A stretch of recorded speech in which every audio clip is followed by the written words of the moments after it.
The Tea Biz podcast delivers tea news that you need to know.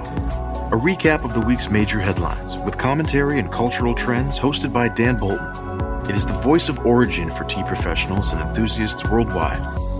The Tea Biz podcast and blog connect you directly to experts in the tea lands. Listen as their voices reveal the news, innovations, cultural insights, and consumer trends that most impact the industry. Paired with Tea Journey, a digital magazine for tea enthusiasts, the Tea Biz portal is a global resource for everyone who loves tea.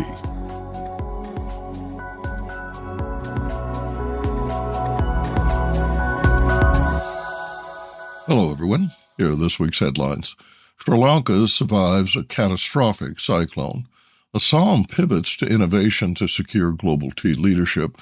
And AVPA awards 161 medals recognizing tea excellence worldwide. Plus, Ditwah Deluge. The legendary resilience of Sri Lanka's tea industry is once again evident this week as the Emerald Isle of the Indian Ocean recovers from Cyclone Ditwah. The cyclone formed in unusually warm waters southeast of Sri Lanka.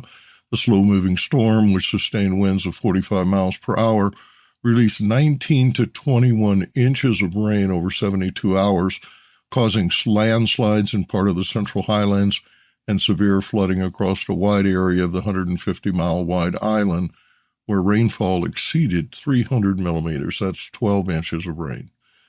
Joining us today to discuss the storm's impact is Anil Cooke, CEO of Asia Siyaka Commodities, former chair of the Colombo Brokers Association.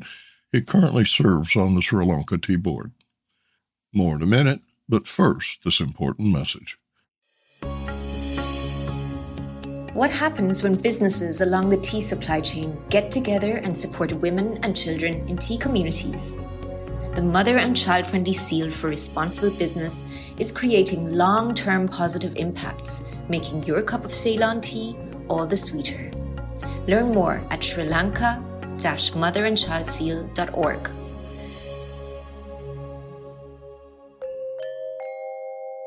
Cyclone Ditwah has brought the worst devastation to Sri Lanka in decades, and the tea-growing heartland bore the brunt of it.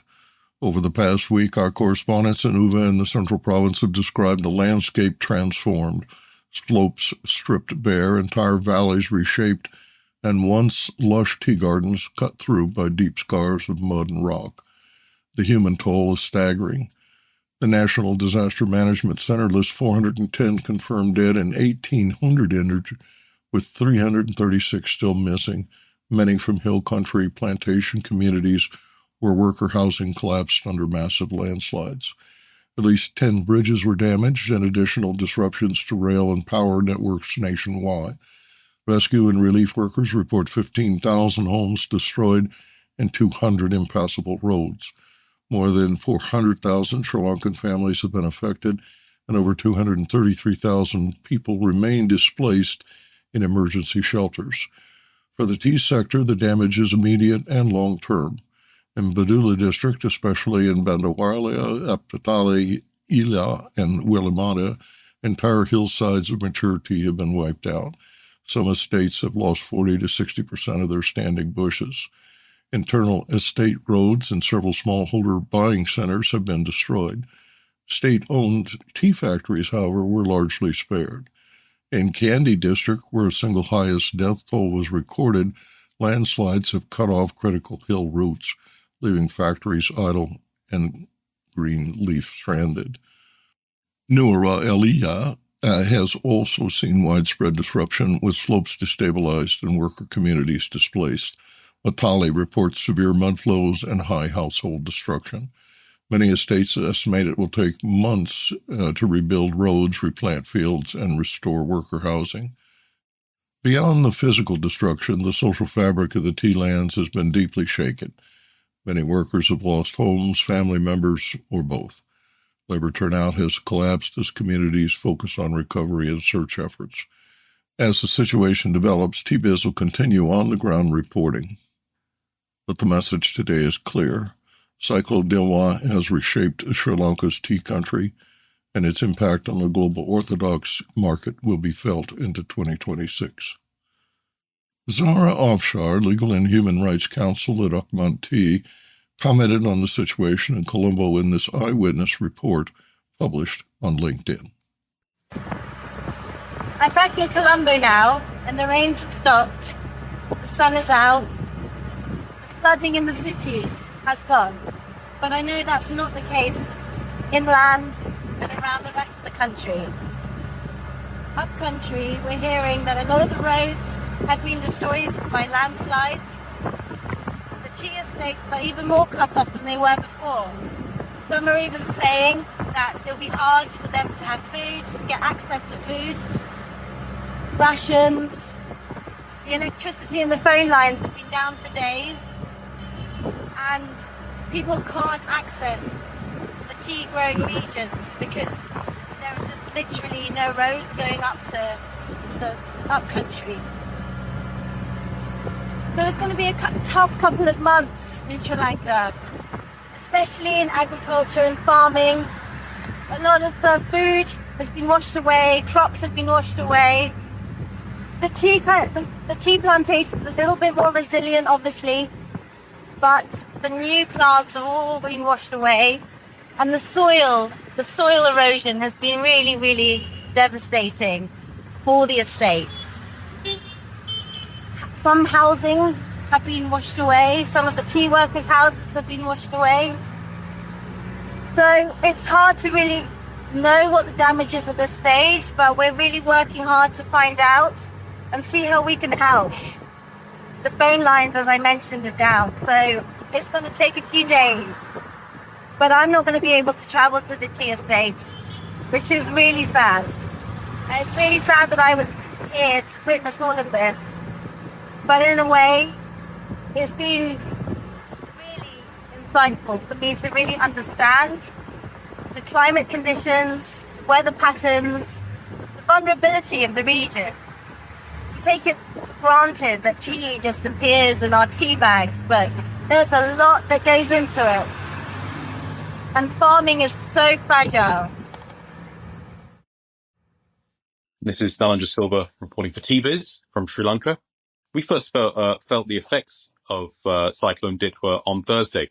On Thursday, we were working on a renovation at the foothills of Adams Peak or Sri Lanka because the pilgrimage season that runs from December to April was a week away, and we were finishing up the last parts of our renovation. And in the morning, one side of the building, the land gave way, it slipped. This is due to almost 3-4 days of constant rain. So we pulled everyone out of the building, we sealed the area off, and at the time we didn't realize what was coming in and what was in store. So we'd spoken to a geologist, he had agreed to come and see us on December 6th, and we stopped work.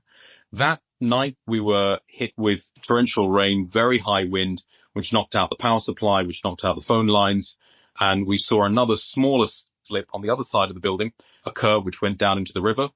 And we weren't aware of what was happening island-wide because we were at the base of Adams Peak. At one point, we thought that there was a helicopter landing because that was the sound that we heard. We thought we had a helicopter right overhead of us, but it wasn't. It was actually an extremely large landslide that was triggered 3 kilometers up. And that landslide that triggered 3 kilometers up came down on the other side of the ridge line into our property, taking out a temporary shop that's set up for the pilgrimage season and wiping out a very large chunk of land. And I think what needs to be emphasized here is that that area of land had zero development on it. That was a large part of it was virgin jungle. That hasn't been touched at all. There's no trekking routes up there, so totally untouched. It has just given way. That tells you the sheer weight of water that has fallen in the last few days. From there, we were totally cut off. We'd heard about 3 other landslips that had happened from the town of Nalathania to Muskelia. So there was one at Mohiniella, one at Rakatan, and another one at the junction of Mausakele Brownlow. One of our individuals who works for us, her family's from Badulla, and she had unfortunately lost 2 of her uncles. And a whole village section has disappeared to landslide. Many of our staff in Colombo are actually underwater due to the flooding that that came down from the hill country into the low country, where we've struggled to communicate with everyone across the island because we've had no water. In Nalatani we have had water, but we haven't had any power. We've had no cell signal, and the cell signal now remains cut off. And as you can imagine, the pilgrimage season that has happened every year religiously has been pushed back. It's the 3rd of December today, as I'm speaking to you, Dan, and today was the day that we were meant to have brought the priests in and settled them into the temple at the top of Adam's Peak. And today was meant to be the start of the pilgrimage season, which is a full moon day. That will not happen, and it's most likely that the season will be delayed for at least a month, 2 months, if not longer. TBIZ Assam-based correspondent Rupak Goswami filed this report on a new national program that champions quantum secure traceability, specialty handling, and heritage-driven market growth. Dateline, Guwahati. Assam, which produces more than half of India's tea, is positioning itself at the forefront of the global tea industry's next transformation. The government of Assam's Department of Innovation, Incubation, and Startups convened a landmark leadership forum titled Innovation in Assam Tea, Traceability, Heritage, and Global Market Access on November 19th and 20th, signaling a national-level push to modernize India's most storied beverage sector. The event aimed to introduce innovation-led approaches to strengthen Assam's tea global competitiveness. Describing the gathering as a watershed event, Dr. Kavi Kota, Chief Secretary, Government of Assam, said the state must confront climate vulnerabilities, branding gaps, and tightening compliance norms while leveraging emerging free trade agreements, particularly with the UK, to expand premium market share. He stressed the need for unified action across policymakers, research bodies, and industry. Dr. Jivan Vasamvarish, Secretary of DISS, opened the event by calling for the adoption of technology across the value chain and announced collaboration intentions with the Tea Board of India, CDAC, TRA Toklai, Assam Tourism Development Corporation, and Guwahati Tea Auction Center.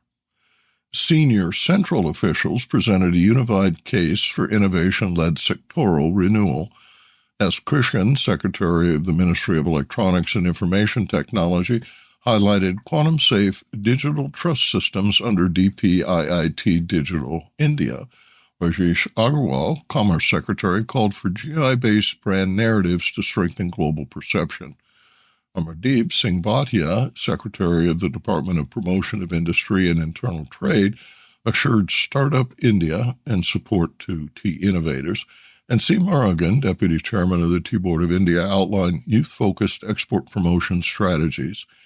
The tea industry voices, including Sunil Singh Sikand, Vice Chairman of the Indian Tea Association, emphasized the need for sharper repositioning in international markets. Quantum technology and digital traceability were shown through live demonstrations. A.J. Chowdhury, chairman of the National Quantum Mission, illustrated how quantum sensors, gravitometers, magnetometers, can enhance plantation precision and soil carbon assessment. TraceX technology demonstrated blockchain trace QR traceability, providing end-to-end transparency for global buyers. And panels led by sector experts, including Sakit Kumar, Joydeep Phukan, Raj Baru, Ishtapreet Singh, Mahatma Venkatesh, and others, addressed digital traceability and data security, export readiness for stricter MRL and sustainability norms, specialty consumption trends in Gen Z formats, and heritage estates as innovation hubs. The emerging consensus was that Assam tea must compete on assurance, value addition, and provenance, not volume alone. The forum witnessed the exchange of 4 key intents of association, laying the groundwork for long-term technical and market reforms. Number 1, quantum-safe digital infrastructure for traceability. 2, tea tourism circuits in Assam. 3, National Tea Innovation Challenge, and 4 export accelerators for Assam tea startups and MSMEs.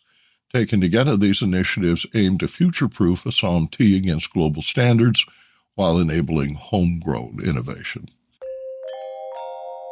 TBiz correspondent Anne-Frédérique Dairaud attended the gala presentation of this year's AVPA Awards. She writes, "Winners of the International Teas of the World contest gathered in the Peruvian Embassy in Paris this week for a festive presentation of medals. The event, now in its 8th edition, is organized by AVPA, the Agency for the Valorization of Agricultural Products. Participants this year submitted more than 300 teas and tisanes from 18 countries. AVPA awarded 161 medals, 31 gold, 28 silver, 29 bronze, and 73 gourmet medals, signifying their gastronomic appeal to the French palate. The standout performer in 2025 was Taiwan, which continues to lead the competition's top tier. Taiwan earned 8 gold medals, mainly for high-altitude oolongs and innovative black teas that showcase the island's deep craftsmanship and terroir-driven style.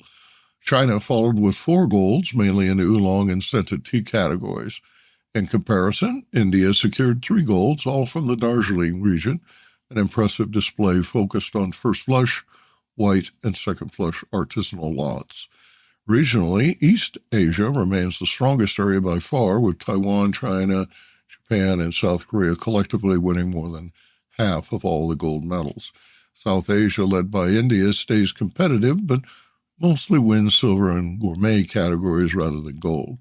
Africa and Latin America, while not receiving top rewards this year, are well represented in the gourmet and fusion categories, showing strong growth among small and emerging producers.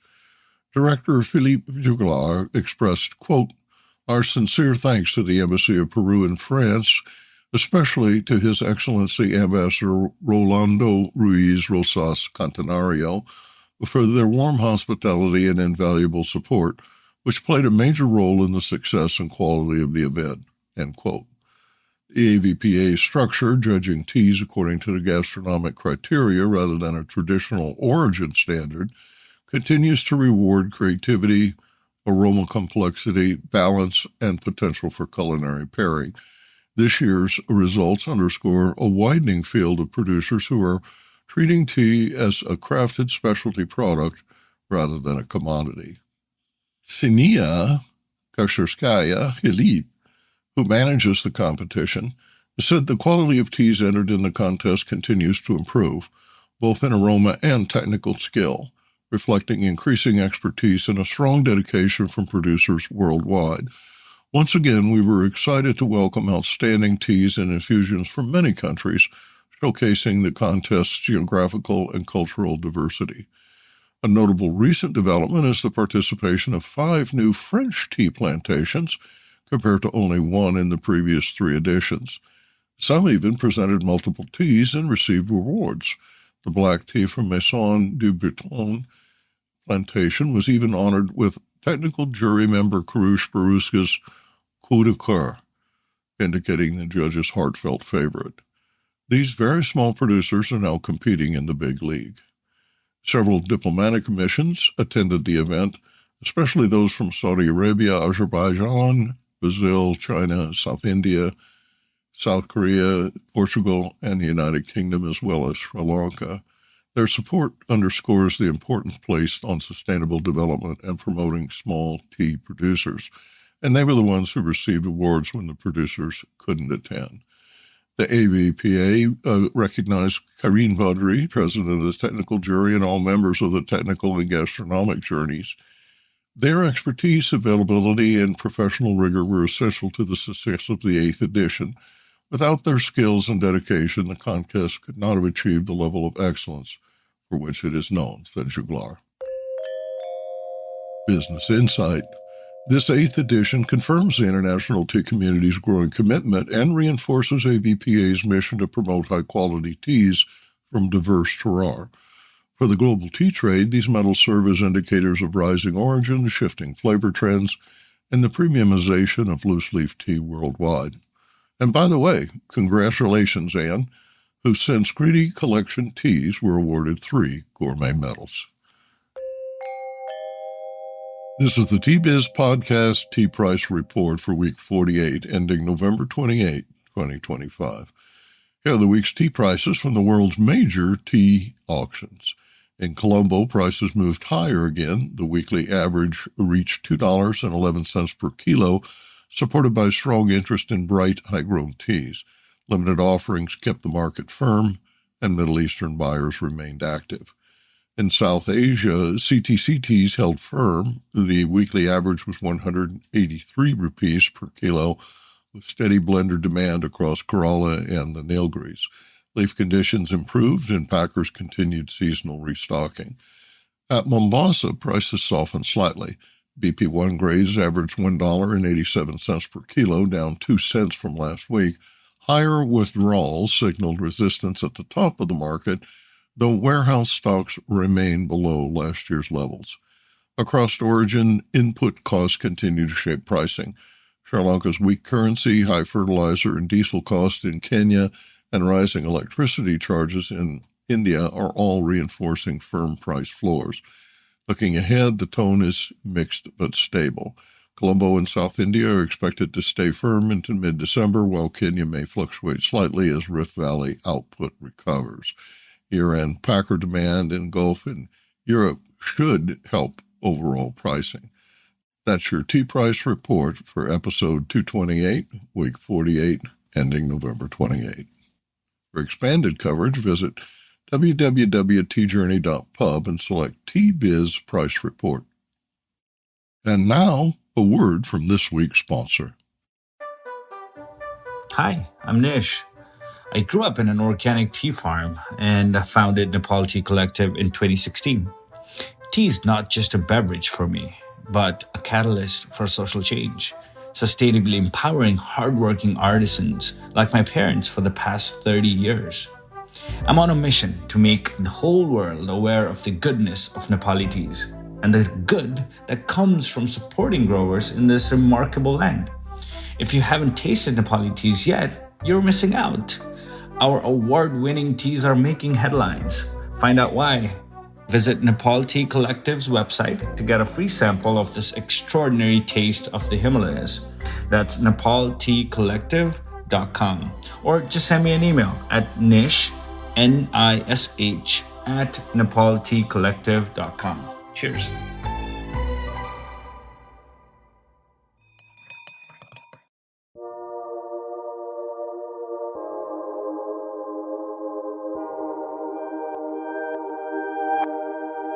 The legendary resilience of Sri Lanka's tea industry is once again evident this week as the Emerald Isle of the Indian Ocean recovers from Cyclone Ditwah. The cyclone formed in unusually warm waters southeast of Sri Lanka. The slow-moving storm, which sustained winds of 45 miles per hour, released 19 to 21 inches of rain over 72 hours, causing landslides in part of the central highlands and severe flooding across a wide area of the 150-mile-wide island, where rainfall exceeded 300 millimeters. That's 12 inches of rain. Joining us today to discuss the storm's impact is Anil Cooke, CEO of Asia Siyaka Commodities, former chair of the Colombo Brokers Association. He currently serves on the Sri Lanka Tea Board. Thanks for joining us, Anil. Hello, everyone. Could you give me a rundown on how last Friday's cyclone affected the tea industry? Can I start by focusing on what is working in the industry? This cyclone that hit us, it came in from the east and moved across the island and up to the north and traveled towards the South Indian coast. Now, given the uniqueness of Sri Lanka's topography, we had a situation where some parts of the south remained relatively unharmed, even as the winds and the heavy rains lashed out toward the central hill area. None of the tea auction warehouses were harmed. Not a single roof blown away or floodwaters did not reach any of them. So all the tea that is cataloged and awaiting sale is safe and dry and ready to go out to the world as the auctions are conducted. So that's an important aspect. And the second is that the auctions are being conducted online. So we have power, we have access to Wi-Fi, and there's been no disruption in terms of the immediate urban areas in which the tea companies are operating in. So out of strategic thinking, the Colombo Tea Traders Association and the Sri Lanka Tea Board decided not to conduct an auction last week, and that auction will be held on Monday. And this means that the full range of teas that were due to be sold are available. At the start, we had issues of lorries not being able to come down due to earth slips and roads being washed away and culverts internally and on the bridges on the main roads being damaged. But that was primarily in the high-grown areas.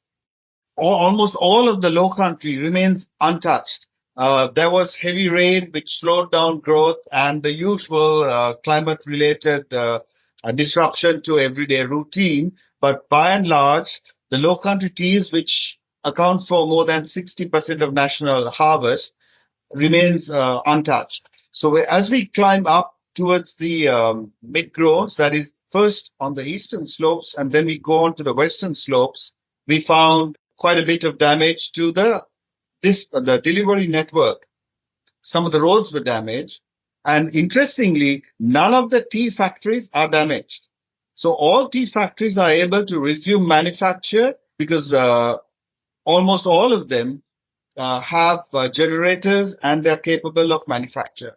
So those high-grown tea factories that are part of regional plantation companies have an additional advantage where the leaf can move to a neighboring factory within the greater cluster that is within the control of that company. So I'm not saying things are perfect and everything is okay, but it doesn't mean that the tea industry has imploded and everything has come to a grinding halt. It's definitely not the case. And those of you around the world who are waiting for your shipments of Ceylon tea, yes, there will be a disruption because the port closed for a few days when the winds were too strong, and the port has resumed work, and there's a bit of a backlog, and ships are beginning to call on Colombo. I'm not a shipping expert, but I know for sure that cargo is moving out of Sri Lanka to more than 100 countries around the world. So that's the positive side of it.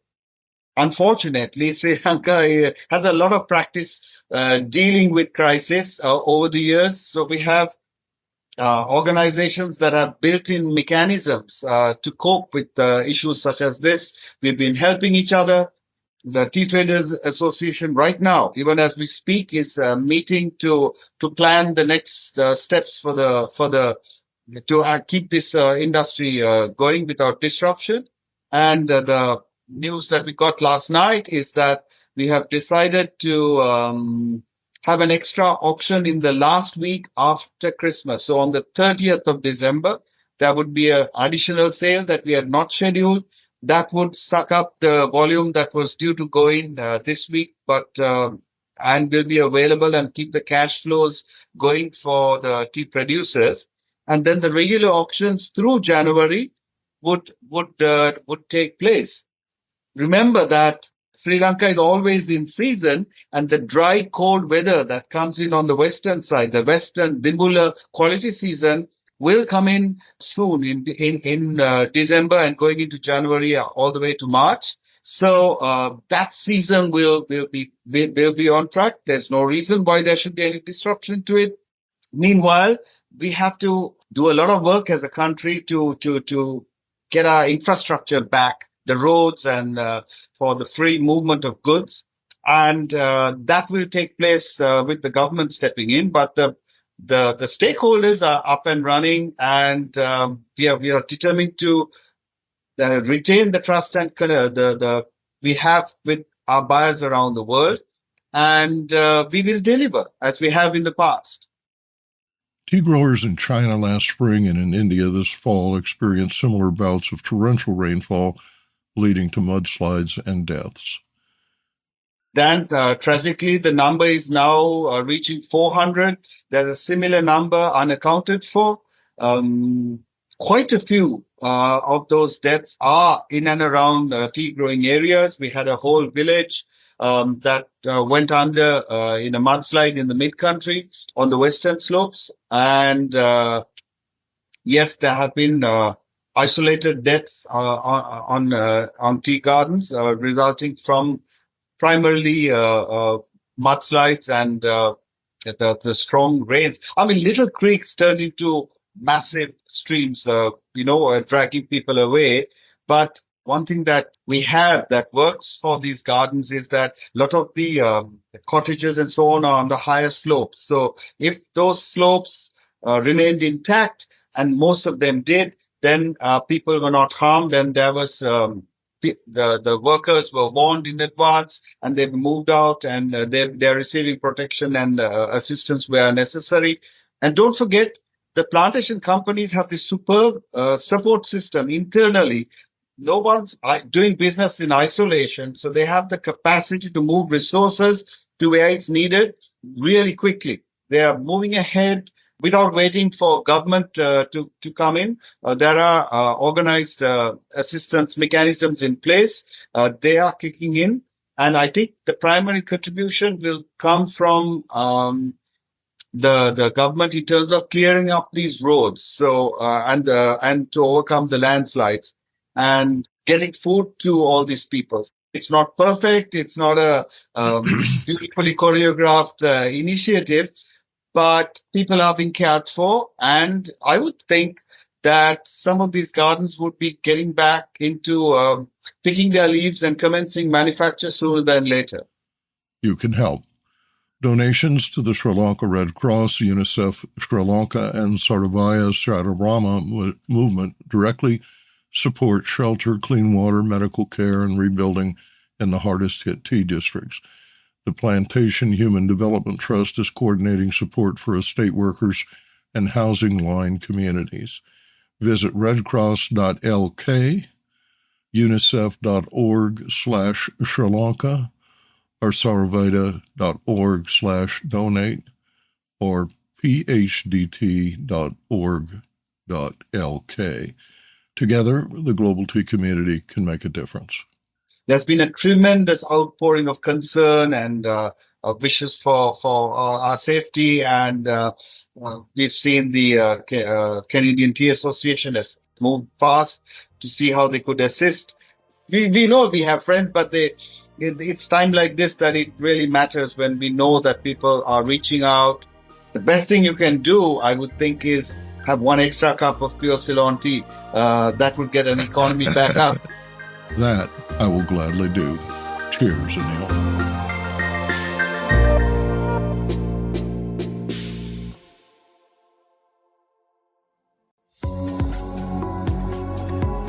Intrigued by what you heard in today's podcast? Would you like to learn more from our global network of Tea Biz journalists and tea experts? Remember to visit the Tea Biz website for more comprehensive coverage. That's www.tea-biz.com. Thanks for listening. Farewell till next week.